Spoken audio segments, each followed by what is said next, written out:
Hello everyone, welcome to commerce lectures. I am Neha. आज हम करेंगे मैक्रो इकोनॉमिक्स और टॉपिक है हमारा आज का इक्विलिब्रियम जीडीपी और इक्विलिब्रियम इनकम कैसे निकालते हैं। इससे रिलेटेड वीडियो हम पहले भी कर चुके हैं, ये उसका सेकंड पार्ट है। तो सेकंड पार्ट में हम देखेंगे कि टेबल कैसे बनती है इसकी, जो जब पूरा ग्राफ बनाते हैं। सबसे पहले हमने ली है इनकम, जो कि 0 से स्टार्ट हुई है और 140 तक गई है, यानी बढ़ती जा रही है।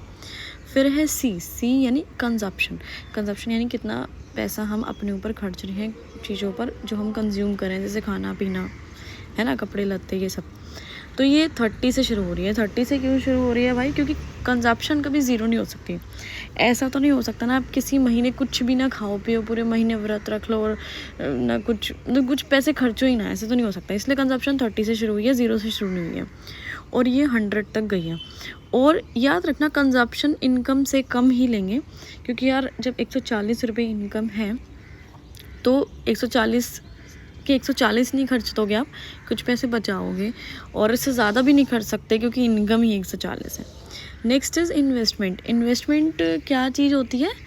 आप जो पैसा सेव करके कहीं इन्वेस्ट करते हो, तो ये हमने सेम ली है कि चाहे इनकम घटे चाहे इनकम बढ़े या जैसी भी है, इन्वेस्टमेंट हमारी सेम रहेगी, ये इनकम पर डिपेंड नहीं है।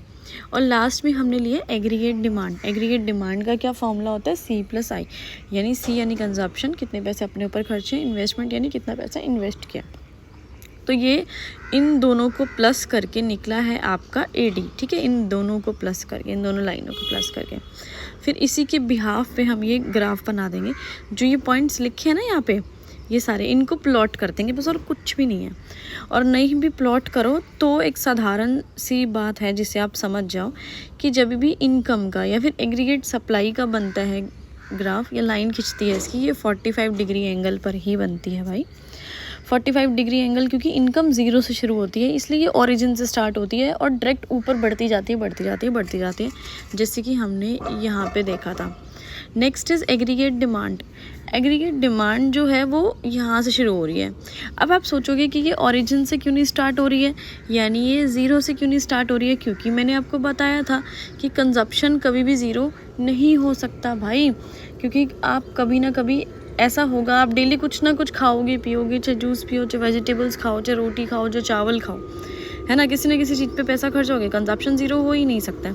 इसलिए यहाँ पे 50 से शुरू हुई है और ये भी ऊपर ही जा रही है, क्योंकि भाई जैसे जैसे आपकी इनकम बढ़ेगी वैसे वैसे कंजप्शन बढ़ेगी। मैंने आपको क्या समझाया था कि जैसे कि आपकी इनकम 1000 रुपये है, तो आप एक कोई चीज़ खरीद लो, मान लो एक महीने में एक ड्रेस खरीद रहे हो, आपकी इनकम 10,000 हो गई, 20,000 हो गई, तो आप जीवन भर सिर्फ एक ही ड्रेस सोना खरीदते रहोगे? ज़्यादा पैसे देखेंगे तो ज़्यादा ड्रेसेस खरीदने लगोगे, है ना। तो इनकम बढ़ेगी तो कंजप्शन भी बढ़ेगी, इसलिए दोनों ना ऊपर की तरफ जा रहे हैं, अपवर्ड डायरेक्शन में जा रहे हैं। नेक्स्ट, अब देखो इसमें क्या लिखा हुआ है कि AD लाइन इंटरसेक्ट कर रही है AS को, यानी एग्रीगेट डिमांड और एग्रीगेट सप्लाई आपस में इंटरसेक्ट कर रहे हैं E पॉइंट पे, और यही पॉइंट इक्विलिब्रियम है, यानी ये वाला पॉइंट यहाँ पे AD इक्वल्स AS है। सबको पता है, चाहे एग्रीगेट डिमांड और एग्रीगेट सप्लाई इक्वल होती है वहाँ इक्विलिब्रियम बनता है। आगे देखो क्या लिखा है, OL क्या है? इक्विलिब्रियम GDP, यानी ये है आपका इक्विलिब्रियम GDP, जो कि 100 पे आया है। देखो 100 पे, ये देखो आपस में दोनों 100 सेम है ना, यहाँ इक्विलिब्रियम बना रहे हैं। What the producers wish to produce is exactly equal to what the households wish to buy. तो यहाँ लिख रहे हैं जितना प्रोड्यूसर प्रोडक्शन कर रहे हैं और जितना हाउस होल्ड यानी कंज्यूमर्स जो हैं खरीद रही हैं, वो सब आपस में इक्वल हो रहे हैं। कहाँ पे इक्वल हो रहा है? E पॉइंट पे, इक्विलिब्रियम पे। डिमांड और सप्लाई आपस में इक्वल हैं, और डिमांड और सप्लाई इक्वल होने का क्या मतलब है कि जितना प्रोडक्शन हो रहा है वो सारा ही बिक रहा है। So there are no undesired stocks with producers. तो प्रोड्यूसर्स के पास एक्सेस स्टॉक नहीं बचता है।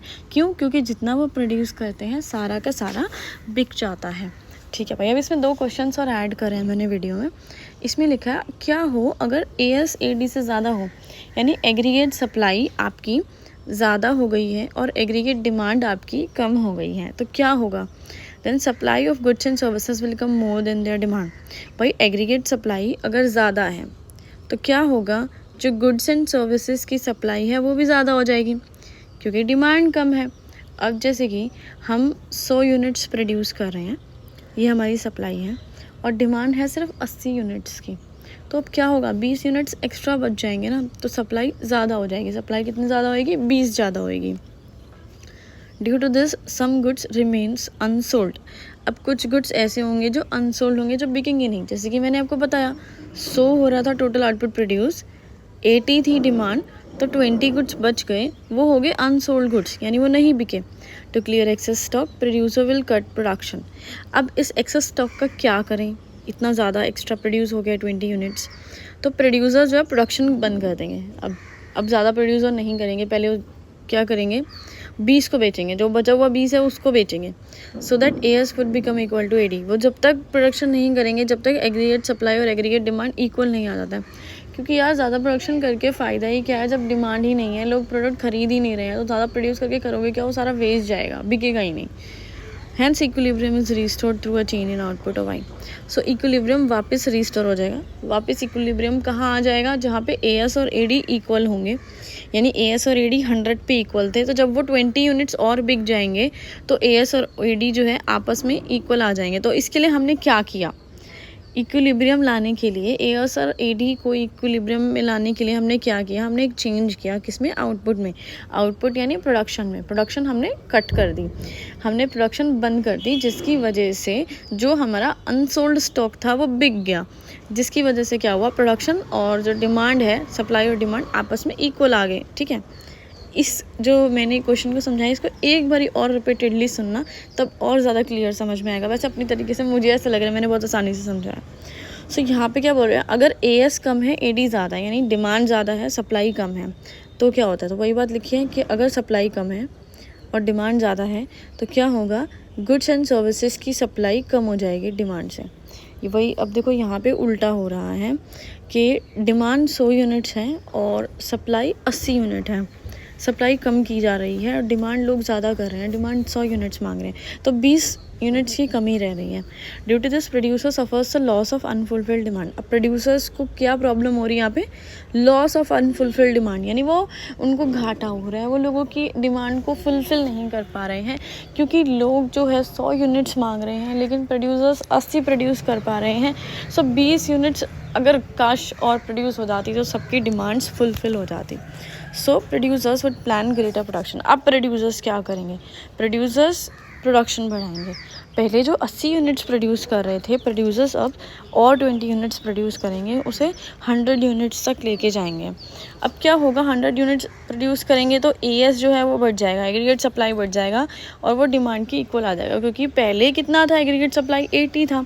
अब 20 यूनिट्स और प्रोड्यूस कर दिया तो वो 100 हो गया, और डिमांड तो पहले से ही 100 है, तो दोनों आपस में इक्वल हो गए। फिर दोबारा से इक्विलिब्रियम रिस्टोर हो गया। लेकिन इक्विलिब्रियम आया कैसे, चेंज इन आउटपुट के थ्रू। हमने आउटपुट में चेंजेस लाए, यानी हमने प्रोडक्शन में चेंजेस लाए, हमने प्रोडक्शन को बढ़ाया। ठीक है, सर वीडियो खत्म।